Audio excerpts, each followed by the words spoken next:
تو بات ہو رہی ہے 2026 کی، اور اگر کوئی فلی فنڈڈ یعنی مکمل طور پر مفت اعلیٰ تعلیم کے خواب دیکھ رہا ہے تو یقین مانے سعودی گورنمنٹ اسکالرشپ کا یہ موقع کسی جیک پاٹ سے کم نہیں۔ آج کے اس تفصیلی وضاحتی جائزے میں ہم اس زبردست اور لائف چینجنگ موقع کا مکمل پوسٹ مارٹم کریں گے اور دیکھیں گے کہ اس سے کیسے فائدہ اٹھایا جا سکتا ہے۔ اچھا، جلدی سے دیکھ لیتے ہیں کہ آج کا روڈ میپ کیا ہے۔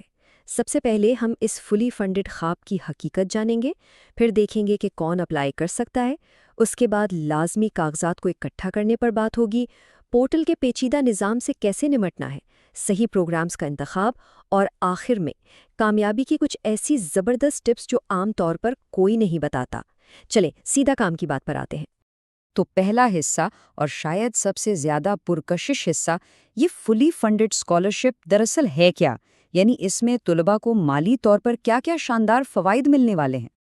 ذرا ان فوائد پر غور کریں، یہ واقعی کمال کا پیکج ہے۔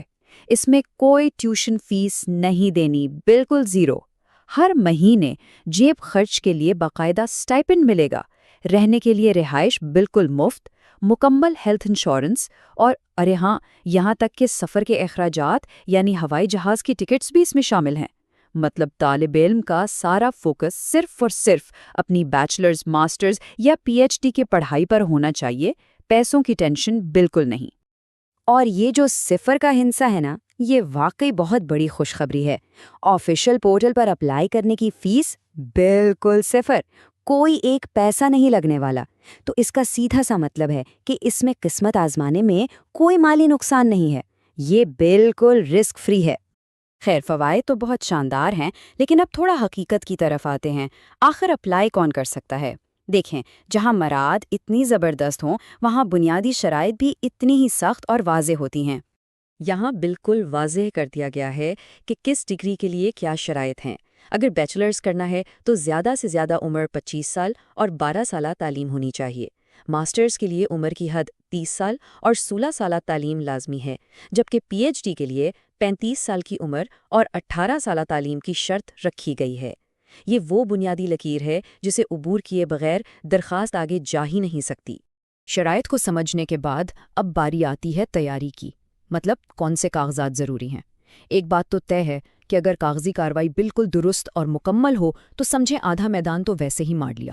دیکھیں، کچھ دستاویزات تو ایسی ہیں جن پر پورٹل میں بھی سرخ ستارہ یا ایسٹرسک لگا ہوتا ہے، یعنی ان کے بغیر گزارا نہیں۔ ایک ویلڈ پاسپورٹ، آپ کی تعلیمی ڈگریاں اور ٹرانسکرپٹس، اور سب سے اہم پولیس کلیئرنس سرٹیفکیٹ۔ یہ ایک لازمی سیکیورٹی کلیئرنس ہے، اس کے بغیر کوئی بھی اپلیکیشن نامکمل تصور ہوگی اور آگے بالکل پروسیس نہیں کی جائے گی۔ یہاں ایک بہت ہی خاص ٹپ ہے، ذرا غور کیجیے گا، اپنی تعلیمی دستاویزات کا عربی میں ترجمہ کروانا۔ ویسے تو شاید اس سال پورٹل پر اسے سختی سے لازمی قرار نہ دیا گیا ہو، لیکن پرانے تجربات بتاتے ہیں کہ یہ ایک زبردست حکمت عملی ہے۔ جب ٹرانسکرپٹس عربی میں ہوتی ہیں تو یہ چیک کرنے والوں کو بتاتا ہے کہ یہ امیدوار اس موقع کے لیے واقعی سنجیدہ اور محنتی ہے۔ ان لازمی کاغذات کے علاوہ بھی کچھ چیزیں ہیں جو پروفائل کو بے حد مضبوط بنا سکتی ہیں، جیسے یورو پاس فارمیٹ کی سی وی، اساتذہ کے زبردست ریکمنڈیشن لیٹرز، ایک جنرل میڈیکل رپورٹ جو ثابت کرے کہ امیدوار جسمانی اور ذہنی طور پر فٹ ہے، اور ہاں، اگر آئلز، ٹوفل یا سیٹ جیسا کوئی لینگویج یا ایپٹیٹیوڈ ٹیسٹ پاس کیا ہوا ہے تو اسے ضرور لگائیں۔ یہ وہ چیزیں ہیں جو ہزاروں کی بھیڑ میں کسی بھی امیدوار کو فوراً نمایاں کر دیتی ہیں۔ چلے، کاغذات تو اکٹھے ہو گئے، اب آتے ہیں سب سے ٹیکنیکل مرحلے پر، یونیفائڈ پورٹل کا سامنا کرنا اور اس کے پیچیدہ نظام کو کامیابی سے عبور کرنا۔ اب ایک زمینی حقیقت کا پتہ ہونا بہت ضروری ہے۔ یہ جو آفیشیل پورٹل ہے نا، چونکہ پوری دنیا سے لوگ اس پر ٹوٹ پڑتے ہیں، اس لیے یہ اکثر بہت زیادہ ٹریفک کا شکار رہتا ہے۔ کبھی کبھار ویب سائٹ کریش ہو جاتی ہے یا بگز آ جاتے ہیں اور یہ کافی سست ہو سکتا ہے۔ تو یہاں سب سے بڑا ہتھیار کیا ہے؟ بے پناہ صبر اور تحمل۔ گھبرانا بالکل نہیں ہے۔ اس کا پروسیس کچھ یوں چلتا ہے۔ سب سے پہلے اپنا اکاؤنٹ بنائیں اور اسے ایکٹیویٹ کریں، پھر تسلی سے اپنی پروفائل کا سارا ڈیٹا مکمل کریں اور اس کے بعد اپنی پسندیدہ پروگرامز شامل کریں۔ مزے کی بات یہ ہے کہ اس پورٹل پر آخر میں کوئی فائنل سبمٹ کا بٹن ہوتا ہی نہیں۔ جی ہاں، ڈیڈ لائن کے وقت آپ کی ترجیحی فہرست میں جو کچھ بھی موجود ہوگا، سسٹم اسے خود بخود فائنل کر کے آگے بھیج دے گا۔